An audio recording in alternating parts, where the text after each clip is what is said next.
Hello, everybody.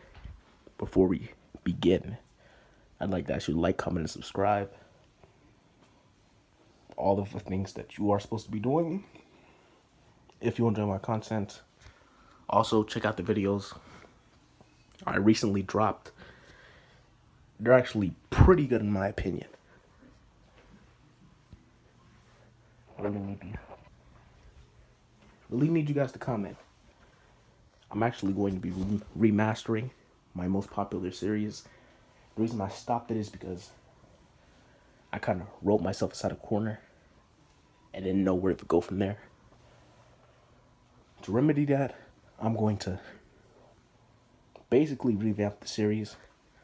It'll be pretty similar to what it is at the moment. However, I'm going to change some things to make it so that I don't do that again. And there should be like 15-minute episodes or 15-minute parts to that series. And if you guys enjoy that, please watch the whole thing through because I need to get my view time up. Anyway, let's begin.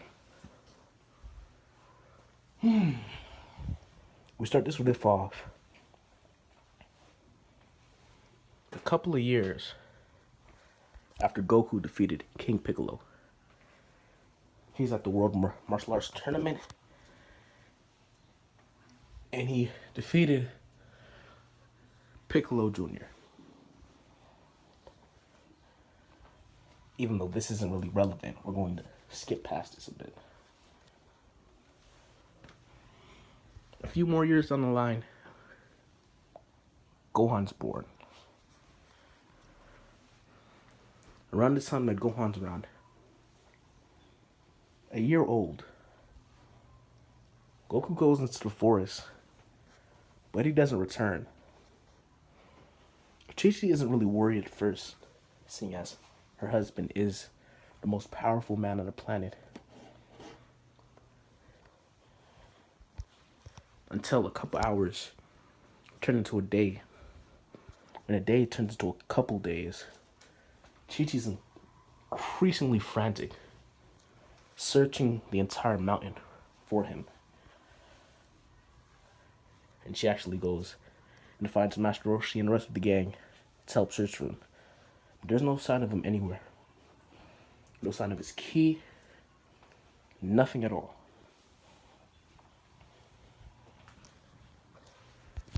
We go back to the day that Goku was abducted. While he's inside the forest, chopping down a tree, two androids grab him. These aren't any androids we know. They're basically failed prototypes of what Android 17 and 18 would be. Although they are closer to 16 because all of their free will is erased. But they are based around humans. So that's why I made the comparison.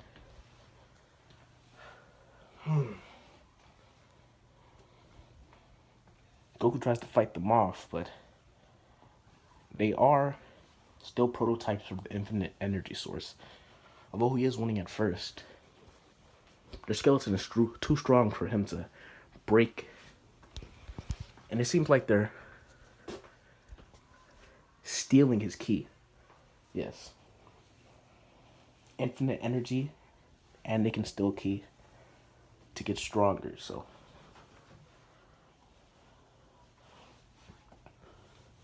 Goku's finally taken in. He's brought to Dr. Gero's lab.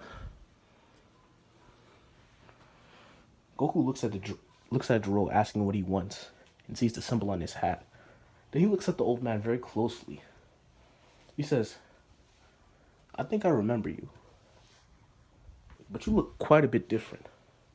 From what I remember, your frame was a lot larger, and you had deep red hair." This angers Gero. He begins punching Goku, which hurts his hand pretty badly, seeing how at this point he is a normal human. And he orders the androids to beat on Goku a bit. Goku was dragged to a tank, one of the research chambers, and he asked his Dr. Gero what are they going to do to him.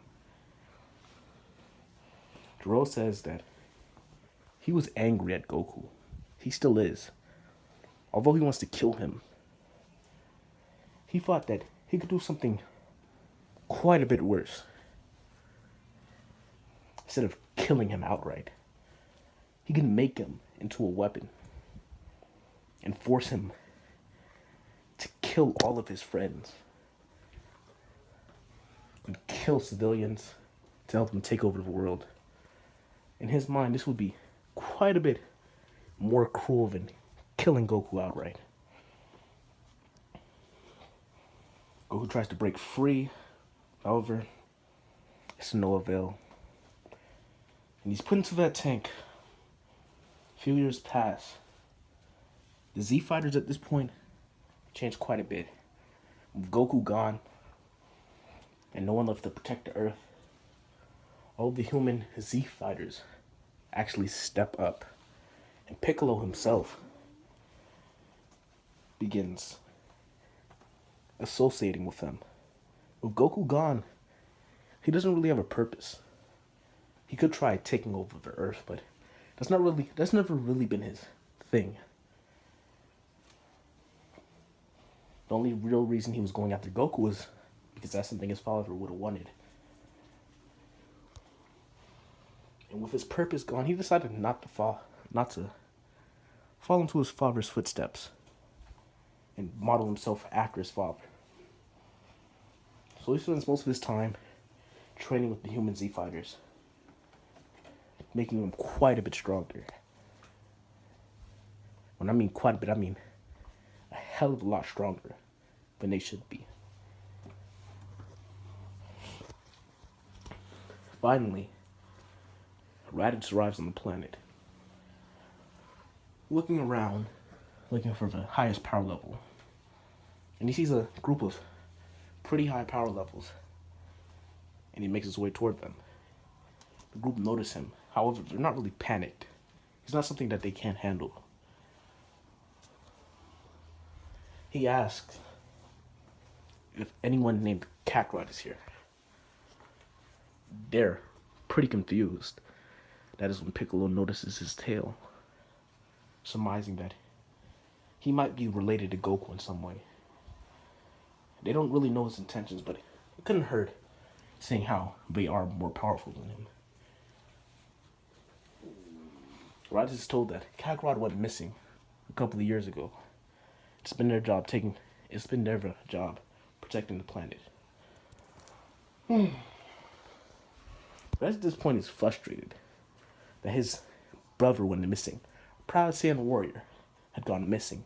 And before that, instead of destroying the Earth, taking it over, he lived among these people, bred with them, seeing Gohan on the lookout.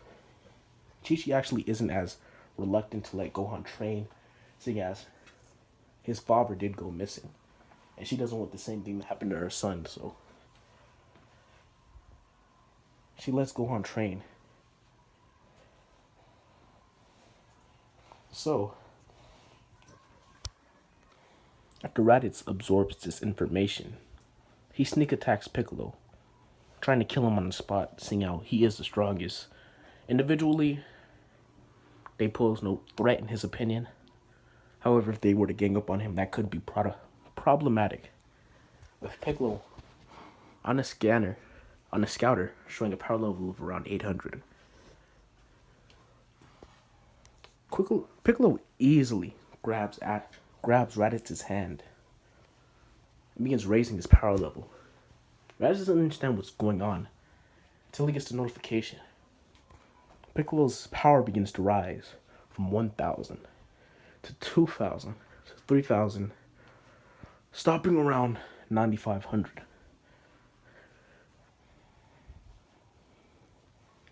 As Piccolo was about to kill Raditz, who was still in shock at this point, realizing there's no real way out for him, the effect that the Z fighters had on him, he actually decides to hold out for a bit and actually just knocks Raditz out. However, Raditz is injured pretty badly.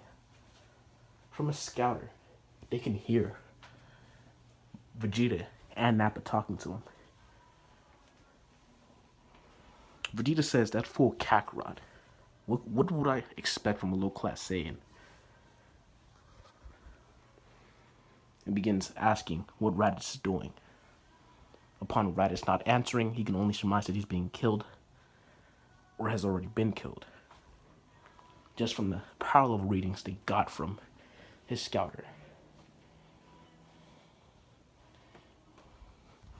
This is when Vegeta begins to stop talking to Raditz, believing him to be dead.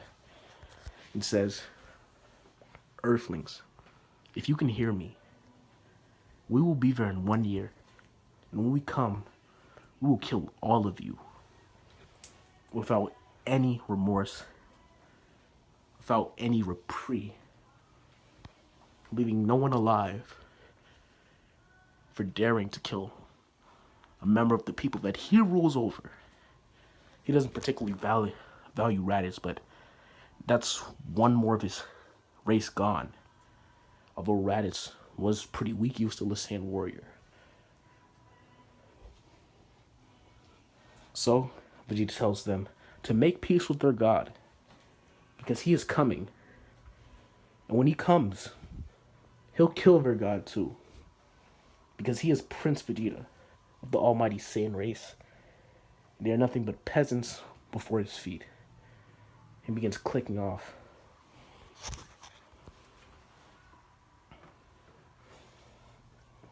Piccolo is actually a bit shocked. When he was powering up, Piccolo basically reached his full strength, with him able to actually push himself to 10,000, but basically at his full strength. After realizing that Vegeta can see these readings, he begins thinking that Vegeta is probably not worried, because he's quite a bit stronger than this.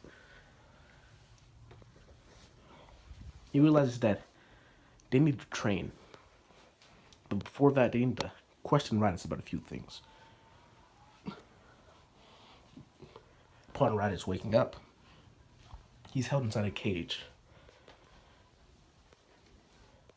And basically all of his energy is gone. He tells them to let him out, or he'll kill the lot of them. He's really talking big. However, this isn't really his plan. Raditz isn't your normal Saiyan, as many of us can surmise. Although Raditz is not a coward, he is very cautious. While spouting all of this off, he's thinking about his next move. How can he get out of the situation alive? Raditz has no real allegiances except to his own life. So while he's alone inside the cage, a couple of weeks pass. He's questioned daily about where they've come from, where he's come from, and who are coming after him, and how many there will be. I'm actually going to make a little bit of a change. Raditz says that Prince Vegeta's coming, as well as Nappa, as well as Prince Tarble. I just needed to add Tarble to make things a little bit more interesting, spice things up a little bit. And Vegeta and Nappa begins giving power levels, saying they're strong, but telling Piccolo that he's strong, but he doesn't hold the candle to Prince Vegeta.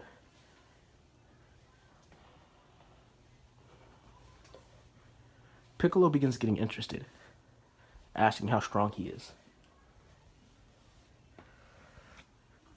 Raditz tells him that, from what he can see, his power level is around 10,000. Vegeta, at this point in time, is able to push his power level to around 30,000. However, he keeps it at the regular 18,000 to make sure Frieza isn't hot on his trail. Vegeta actually learned how to control his power somewhere else, and he's able to train in secret to get stronger. So there's Nappa and Tarble. Nappa's power level is around 17,500, and Tarble is the weakest out of the three of them, around 8,000.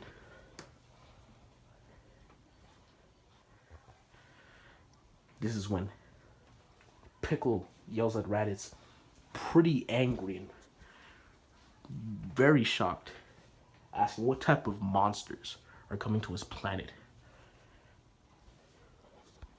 Piccolo realizes that he's the strongest warrior this planet had ever seen. And from what he can hear, he's nothing compared to them. This angers Piccolo, causing him to punch the floor, leaving quite a crack in it.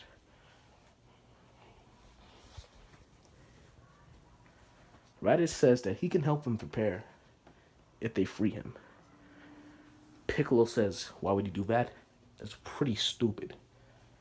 Raditz tells Piccolo that the only allegiance he has is to his own survival. Piccolo agrees. Right before he lets Raditz out of the cage, he talks to the other Z fighters, asking their opinion, which each of them saying that they can't trust him. Piccolo says the same thing, but he believes that Raditz, being the same race as Goku, and just the might that Goku was able to exert, he's better on their team than off of it. He surmises that Raditz won't betray them for the Saiyans because the act of him living up until this point would be seen as an act of betrayal against King Vegeta, or Prince Vegeta. So he says that he'll put his money that Raditz will help them. Anyway, that's the end of this part. It's actually very long.